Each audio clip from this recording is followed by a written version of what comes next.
É que no calor que solta pelo normalmente. A Adelaide solta no calor. Ela solta pelo sempre. Não tem importância. Não tem importância, né, Agatha? Eu te amo mesmo assim. Você veio pra completar. Tina, por ali, que você já fez sua arte. Podemos começar? Podemos. A nossa conversa de hoje é com Danilo Saraiva, que é editor-chefe da Quem Acontece. Quem acontece? Muito obrigada por ter vindo. Obrigado a você. Essa formalidade toda é para disfarçar a minha admiração que eu tenho por você. E eu por você, né? E a gente já se conhece há um tempo, E a gente já se né? conhece há um tempo. Temos amigos em comum. Temos. Danilo, quando você entrou na Quem, era uma revista que tinha a versão digital e a física. Era uma revista, tinha a versão digital, tinha a versão física. Tava começando a aprender a fazer o digital, né? Funcionar, o site funcionar. Ainda era uma equipe bem pequena no site, mas já era... Eu entrei em 2011, já era atípico o tamanho da nossa redação online, porque as revistas ainda não tinham uma redação online tão estruturada, Tá. essa palavra. Mas você sempre acreditou mais na versão online do que na outra? Eu sou um jornalista digital, totalmente, assim. Minha carreira, não gosto nem de falar essa palavra carreira, porque é meio pesada, né? Mas eu comecei num portal que foi o Terra. Na verdade, comecei antes em outros lugares, mas o primeiro grande portal que eu trabalhei foi o Terra. E depois eu fui já para a Editora Globo e sempre focado no digital. Então, meu trabalho sempre comecei com o site online. Tá, perdão, eu tava batendo Imagina. no seu pé. Agora, Dan, então você sempre acreditou. Hoje, a versão online, hoje a Quem é mais do que do que uma revista, é uma marca. É uma marca. É uma marca, a gente chama de marca porque ela, com os novos tempos, a gente deixa de ser só uma publicação, eu amo que ela tá aqui, né? Toda. Agatha. A gente deixa de ser só uma publicação, uma revista, para ser um hub de conteúdo, eu diria. A gente faz eventos também, né? E eu acho que cada plataforma em que a Quem está é uma plataforma individual que tem uma linguagem. Então é por isso que a gente chama de marca, né? Ela deixa de ser só uma revista para ser um portal. A palavra em si, eu acho que marca cai bem, assim. Produz conteúdo. Produz conteúdo. Porque teve a Casa Quem no Rio de Janeiro, que foi um sucesso. Teve a Casa Quem no Rio, esse ano a gente teve o Camarote. Agora em outubro a gente tem o Baile da Bruxa, que é com a Marie Claire, com a revista Marie Claire junto. O que é o Baile da Bruxa? O Baile da Bruxa é um baile que é uma festa de arromba, que a gente criou por uma necessidade talvez de ter um evento que as pessoas pudessem comentar no segundo semestre, que é meio incomum se for pensar. Você tem o carnaval. É mesmo, é tudo no primeiro semestre. Primeiro semestre você tem um monte de coisa. Carnaval, os bailes, baile da Arara, baile do Copa, baile da Vogue. Aí tem o carnaval, depois tem festa junina. E aí... Fica esperando o Réveillon. Natal e Réveillon. Você fica esperando o Natal e Réveillon. E aí eu falei com a Laura Ancona, que é a diretora de redação da Marie Claire, e eu falei, Laura, tá na hora da gente fazer uma festa juntos, porque Quem e Marie Claire sempre foram redações muito próximas dentro da Editora Globo. Tá. E a gente sempre foi muito amigo, sempre conviveu bastante. E a Quem a gente diz que é uma marca que hoje ela se reconfigurou, e hoje é uma marca mais pop, é uma marca de entretenimento, é uma marca para divertir. Enquanto a Marie Claire ela tem o DNA da mulher, é uma marca que fala com mulheres, e é uma marca sobre as mulheres, é uma marca feminista. Então ela tem o storytelling perfeito. Por que eu falo de storytelling e dessa junção entre pop e história, pop e responsabilidade? Porque o Baile da Bruxa é um baile de celebração à mulher e à liberdade. Então essa é a ideia. Por isso a bruxa. Por isso a bruxa, exatamente. Pegou Agora que eu entendi. de primeira.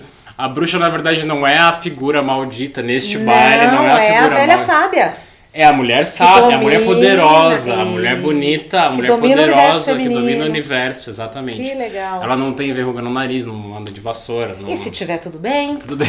Que tudo pode? Sim, Não tudo é pode, mesmo? mas não é aquela imagem da bruxa Sim, maldita, maligna. maligna que faz feitiço contra a princesa, que Então, quer dizer, era uma revista de celebridades. Hoje produz conteúdo, é uma marca, mas vocês continuam falando de celebridades. continuam falando, é o nosso core, eu chamo de core, não é core business, seria no mercado. Nosso core business é a celebridade, o nosso assunto principal é o universo dos artistas. E das celebridades e tal. Mas o que eu chamo aqui de é um portal de entretenimento, digamos. A gente faz...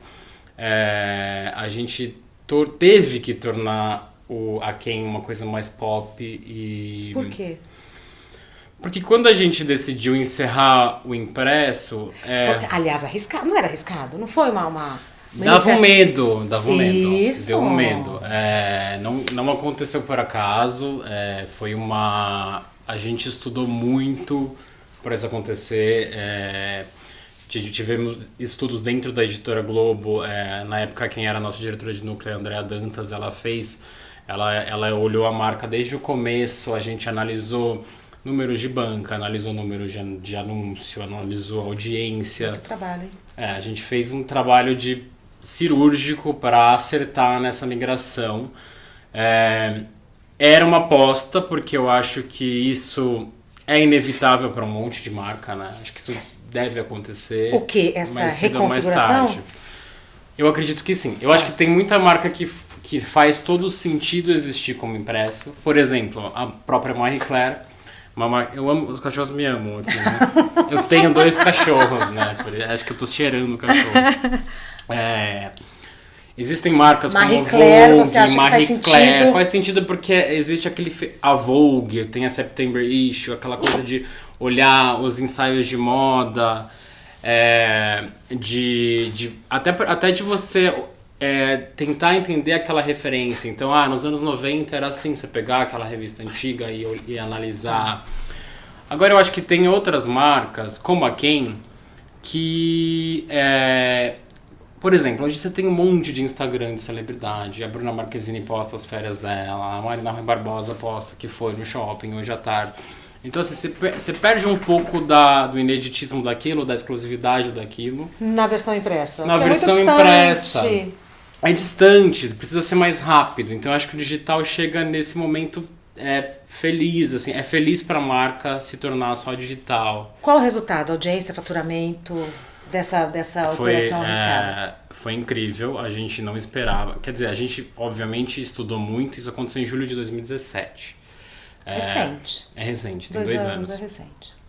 A gente estudou muito para fazer e a gente teve o cuidado de não cair a qualidade nessa conversão. Então, por exemplo, a gente manteve a equipe de reportagem, a gente manteve tudo que a gente fazia, por exemplo, de pauta, ensaio, fotográfico. Vocês fazem capa? A gente continua com as capas, elas são só digitais, mas é um ensaio exclusivo, uma entrevista exclusiva, com vídeo caprichado. A gente faz ensaio toda semana, a gente tem entrevista todo dia e a gente tem material exclusivo todos os dias. Então, manter a qualidade e deixar claro para o mercado, para as assessorias de imprensa, que a gente manteve a qualidade, foi essencial nesse primeiro passo do... Então, primeiro teve esse cuidado. Mas e com quem consome o conteúdo de vocês também, né? Que não era Também, mais um... Também. A gente teve que se reposicionar e falar muito sobre isso. Olha, estamos agora só no digital. Esse conteúdo aqui que você veria na revista, você tem no site também. Então, entre no site, você vai ter gratuito. o mesmo... O conteúdo inteiro da Quem. Como se mantém? 100% é gratuito. Como se mantém? A audiência da Quem é muito grande. Felizmente é o site com maior audiência da Editora Globo. Dentro da Editora Globo, do Grupo Globo. Não que o Grupo Globo é muito grande, mas dentro da Editora Globo sim, é o site com maior audiência. E tem meses que a gente chega... Não vou falar números aqui, mas chega a milhões e milhões de page views. Não vai falar números por uma questão de estratégia da empresa, né? Eu não sei se vem ao caso falar números, não sei nem se eu posso, por isso que eu parei. Exato. Será que eu posso? Mas o mercado sabe a nossa audiência. E a gente, por exemplo, eu vou dar um exemplo no Instagram. A gente tem 2,7 milhões de seguidores no Instagram, o público tá lá aberto para todo mundo. Acho que eu posso falar em termos de usuários únicos, dá para falar, a gente tem mais ou menos 20 a 25 milhões de usuários únicos. Usuários únicos não são necessariamente as pessoas que entram, pode ser os devices que entram. Então, se eu tenho um iPhone e um Android, eu entro com esses dois e são 2 usuários únicos. Mas ainda assim é um número impactante, exatamente. E hoje, felizmente, com a evolução da tecnologia, você tem uma saída aí para a crise do mercado impresso, que são os anúncios digitais, é o jeito que você faz publicidade digital. Hoje a quem recebe boa parte da nossa renda vem de mídia programática, que é uma mídia que é sob medida para cada usuário, então Nossa, então é muito com base na navegação dele. Vocês se reinventaram, Danilo? A gente se reinventou. Vocês se reinventaram. A marca, e aí devolvendo a sua pergunta, que até agora não respondi, a marca cresceu 57% nesse primeiro ano. Cresceu.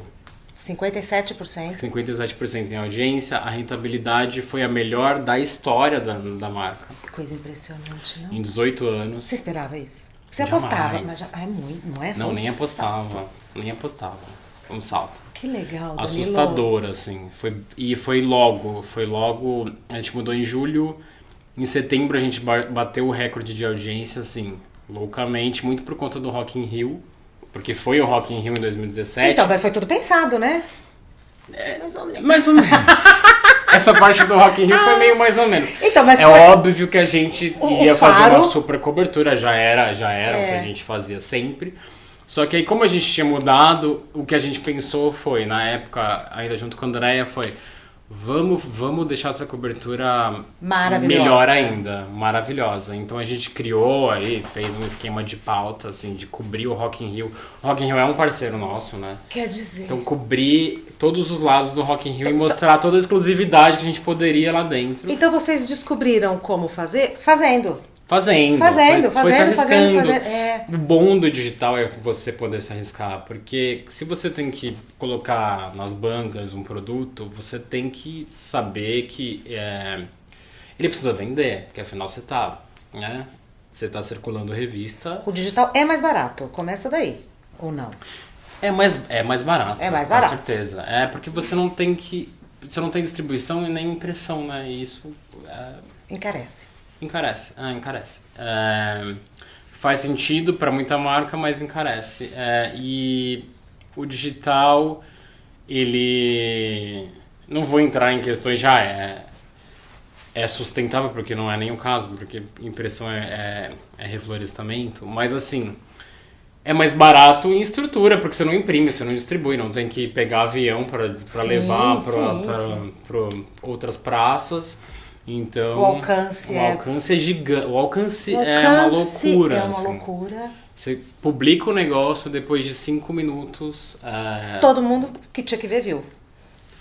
Meio que isso. A gente tem alguns sistemas de observar audiência, de métrica. E aí a gente olha na hora o que funcionou e o que não funcionou. Coisa. A gente começa a ver, por exemplo, isso está viralizando. A gente tem os avisos de viral. A gente começa a ver como é que estão distribuindo no Twitter, a gente começa a ver as marcações no nosso Instagram. E existem ferramentas de métricas que provam que o nosso conteúdo está relevante em alguma mídia, tem o Google Trends, a gente consegue ver tudo isso. E quando não é relevante, você tem ali um tempo para tentar virar o jogo. Já tem, no impresso pode impactar. Sim e não, porque não necessariamente impacta. É isso que é o legal. A gente consegue. Vamos pensar numa campeã de audiência, Bruna Marquezine. É uma das campeãs de audiência? Campeã de audiência, com certeza. Se tornou, né, uma campeã de audiência faz uns 2 anos que ela deve ser a campeã de audiência. Acho que não só para quem, como para, sei lá, qualquer mídia. Globo Esporte colocar Bruna Marquezine. Bruna Marquezine rende.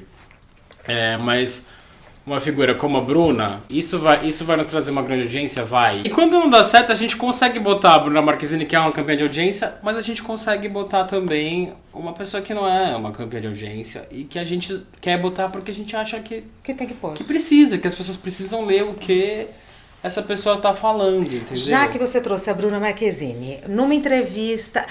Reportagens assim inesquecíveis, ou coisas que são para vocês, que sejam para vocês, ou para você pessoalmente, assim, isso foi icônico.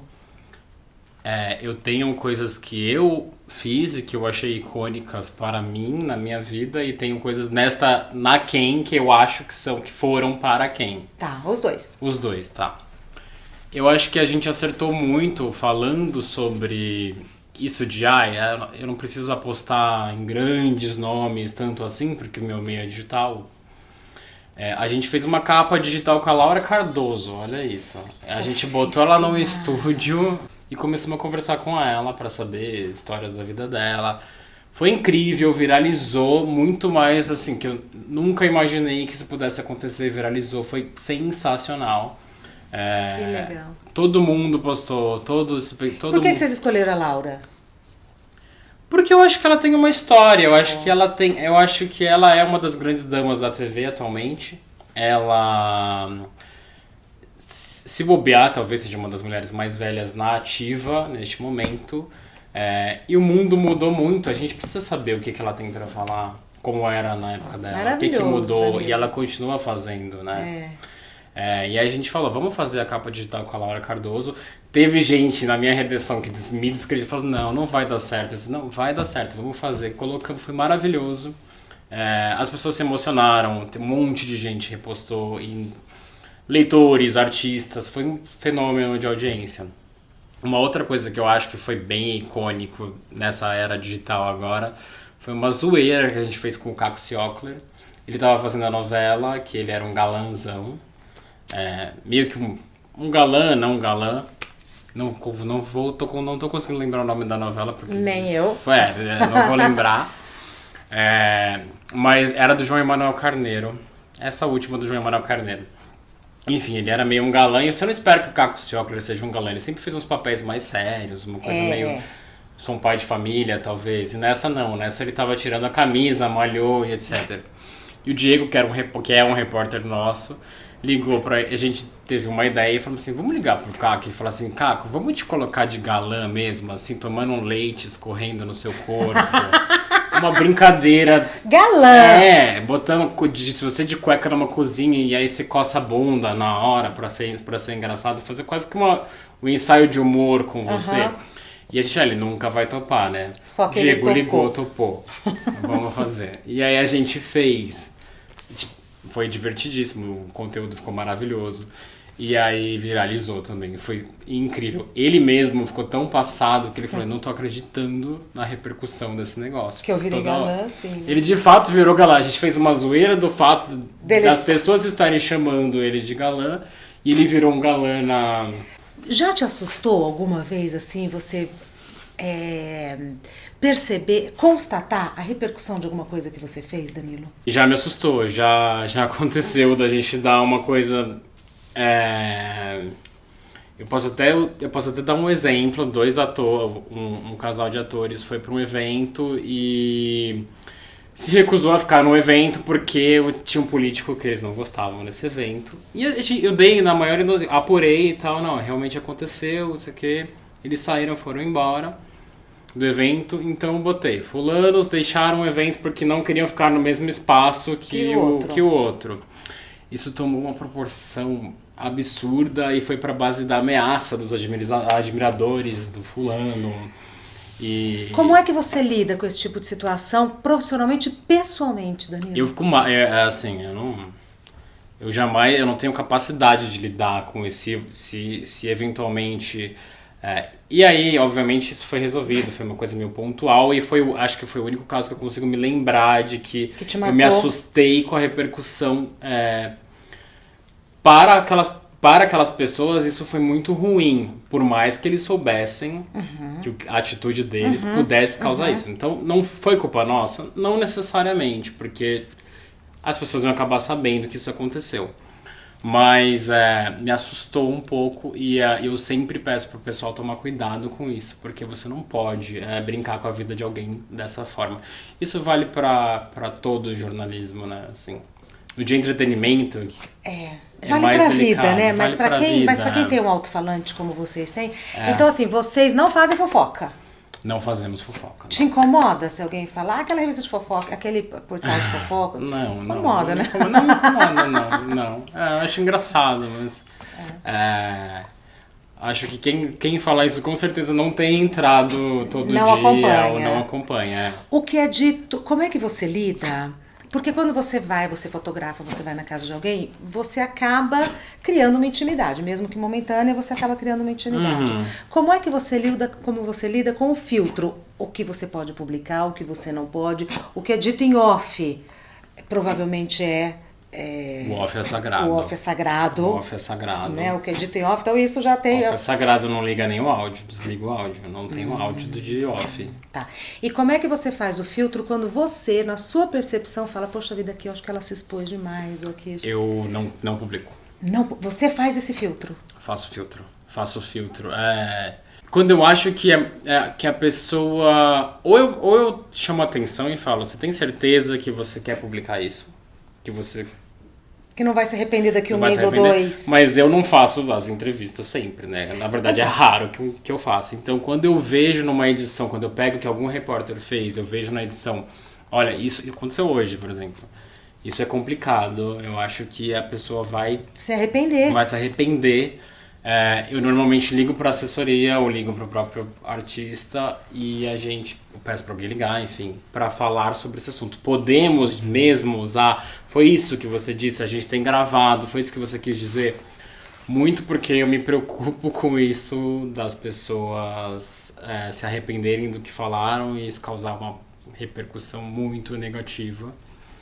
E não é que eu estou protegendo as pessoas, eu acho que eu estou também talvez estou protegendo as pessoas um pouco. Acho que as pessoas têm que ter responsabilidade do que elas falam, né? Mas eu tô perguntando isso porque tem aquela coisa, tudo por um clique. Não, porque eles falam tudo porque eles querem clique e tal. Então na Ken a dinâmica é outra. A gente quer clique também. Clique é super legal, adoro clique, Mas a gente tem um pouco desse cuidado de não ofender os nossos leitores, não ofender a nossa fonte. O alvo da curiosidade. Exato. Né? Eu acho que o que você faz aqui é a mesma coisa que eu faço na Ken. A gente tá conversando e não tem um momento tenso entendeu? É uma conversa, um bate-papo e eu não preciso criar polêmica. Tá. Se for a polêmica, o próprio famoso cria com as coisas que ele diz.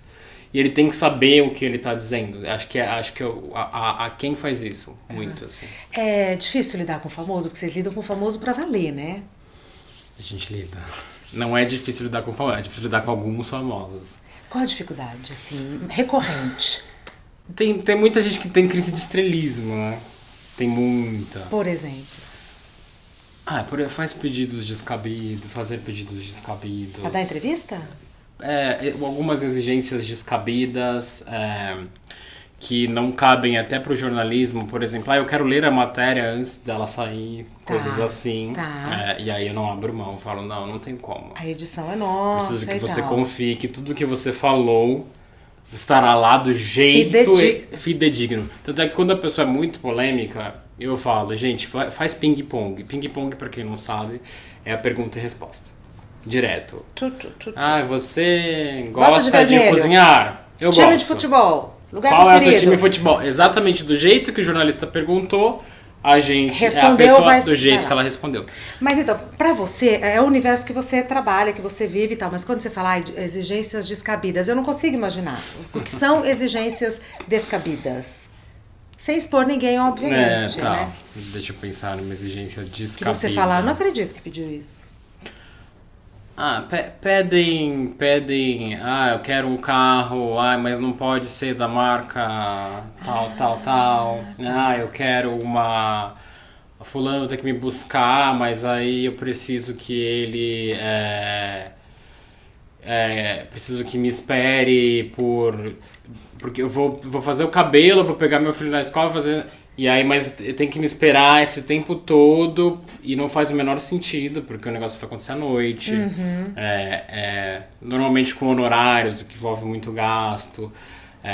Ou a pessoa claramente não se alimenta e pede um catering do restaurante mais caro de São Paulo, com todas as opções do cardápio, para lá chegar a comer uma uva. E aí, esse tipo de coisa eu falo, ai meu Deus, tá, ok. Como é que você lida com isso? Você atende? Se eu puder atender, sim, eu tento atender. É que tem custo. Então. Tem custo. Muitas vezes é completamente descabido, não faz muito sentido que aconteça, sim, né? Então, tem vezes que eu falo, olha, desculpa, não tem como eu te atender nesse... Tá. Ou, por exemplo, eu quero ir num evento, mas eu quero levar... meus 15 amigos. Essa pra mim é o clássico, o clássico. Esse é o maravilhoso. Eu quero ir no camarote. O camarote é o clássico. Eu vou no camarote se eu for com Os meus 25 amigos. É assim, 15 já teve pedido de fechar. Eu vou, mas eu preciso de uma área fechada para mim. Dureza, né? Dureza. E quando você decide entrevistar alguém, quando vocês decidem que aquela pessoa é a pessoa que vai ser alvo vai ser alvo da atenção de vocês e tal, e não sei o quê, vocês fazem uma pesquisa antes e tal, ou vai no feeling? Faz pesquisa. A gente tenta entender o que as pessoas estão querendo ver, né? Quem tá... Normalmente, você tem uma escala aí de pessoas que estão na atenção do público atualmente. Que quase sempre é quem tá na novela. Então, ainda é. Que ainda coisa, não? Ainda é. Então, a televisão ainda é a grande ainda é. janela. Ainda é. Quem tá na novela. E a gente sabe facilmente pelas métricas, né? Quando a gente coloca a pessoa, a resposta é maior. A gente olha também... Da mesma maneira, você sabe, então, quem tem rejeição. Sabe, quem tem rejeição, completamente. Tem muita gente que a gente coloca no Instagram, que a gente fala, vamos colocar no Instagram e todo mundo vai xingar. Ok, coloca. Tá. E a gente sabe que todo mundo vai xingar, porque a pessoa não é querida, ou porque... Tá numa má fase. Uma fase, ou porque as atitudes daquela pessoa, as outras não concordam. Nem sempre as pessoas têm razão, mas a gente coloca. E normalmente a TV é um bom termômetro. Tem momento em que é feeling. A gente teve uma matéria com Chiquinho Scarpa completamente feeling, que foi maravilhosa a matéria, assim. Pois é, porque eu vejo que vocês às vezes pegam umas figuras que, na minha opinião, são icônicas. Icônicas. Sim. Eu sou o rei de achar. Tão legal. Eu falo, olha, a Laura Cardoso, por exemplo. Eu falo, olha que legal. A gente tem uma equipe muito, muito boa que cobre meio que todas as áreas, assim. Eu tenho a Bia, que é a repórter de TV. Ela é louca que normalmente quando faz entrevista com você é a Bia. É a Bia. A Bia, ela é repórter de TV e ela assiste TV aberta. Então, olha a especificidade da pessoa. Ela gosta de TV, ela assiste tudo o que passa na TV aberta. Ótimo. E aí a gente tem a Raquel, que é uma louca por séries e coisas da TV fechada e por cinema. A gente tem 2. E aí tem uma que é louca por música e que sabe todos os 2 loucas por músicas que sabem todos os lançamentos. Tem a louca por celebridades, a louca por... Tá. E aí, com base nisso, a gente conversa. A gente tem grupos de... Às vezes, não tem ideia da quantidade de grupos que a gente tem, cada um com um assunto. E aí a gente troca muito quem a gente poderia fazer. Quem que não é o perfil da quem? Que não vai entrar. Saia justa. Não, se não quiser responder, não responde. Não responda, fica à vontade. Eu acho que pessoas que foram de alguma forma violentas, pessoas racistas, pessoas homofóbicas, pessoas preconceituosas, normalmente não tem muito espaço na quem. Então quem sai na quem tem a admiração da equipe da quem. De certo modo. Tem. Nem sempre, mas de certo modo. Alguém você se recusaria a entrevistar, Danilo? Agora como profissional, falando um pouco de você. Alguém que você fala, não vou. Não dou conta. Sim. Sim, com certeza. Sim. Neste atual momento da minha vida, não entrevistaria nenhum político. De nenhum político, acho que... Talvez até tenha interesse, não digo que eu não tenho. Eu tenho interesse de entrevistar. Tenho interesse de entrevistar pessoas malucas, psicopatas. Suzane von Richthofen, meu sonho, sentar com ela e falar o que aconteceu. Mas acho que não, mas hoje, pela quem, talvez, eu não entrevisto muito políticos, não entrevisto normalmente. E como jornalista, Danilo, o que você acha? Não sei se você quer responder essa pergunta. O que você acha da nossa profissão?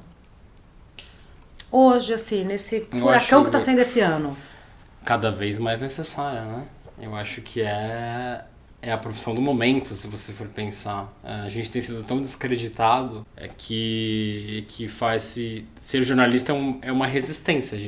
Somos resistentes. E não só resistente porque estamos sendo descreditados, porque existe muita fake news e, de fato, é um horror o que tem de fake news por aí. Eu não consigo entender. A minha mãe, às vezes, minha família, vem com notícias que eu falo, meu Deus, mas da onde vocês tiraram isso, essa informação? Inclusive sobre celebridades. Inclusive sobre celebridades, mas maluquice. Eu falo. Ai, porque o fulano tá pegando a Beltrana da novela. Não tá. Da onde vocês tiraram isso? Não existe isso. Coisa, né?